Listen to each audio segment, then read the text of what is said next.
कमिटिया दासो आंखौ फोरमायदों ओंखारनायखौ दहाय बुङाखैमोन दासो ओंखारना बुंदों आं बेखौ बेबस्था लागोन जेसे हायो आङो सरकारनिफ्राय बे क्लासरुम एक्सटेनसननि खोथा बुंदों बेखौ मावनाय जागोन बेखौ आङो फोरमायबाय कमिटिनि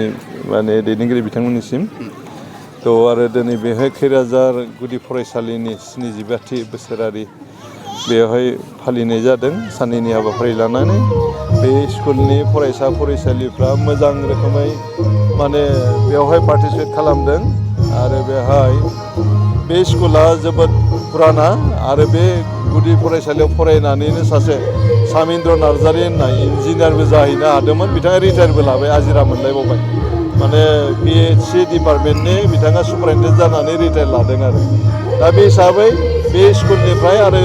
मोजां फरायसा फरायसुलि इयुनाव आरो माने दिहुननो हागोन बेखौ आं आसा लाखिदों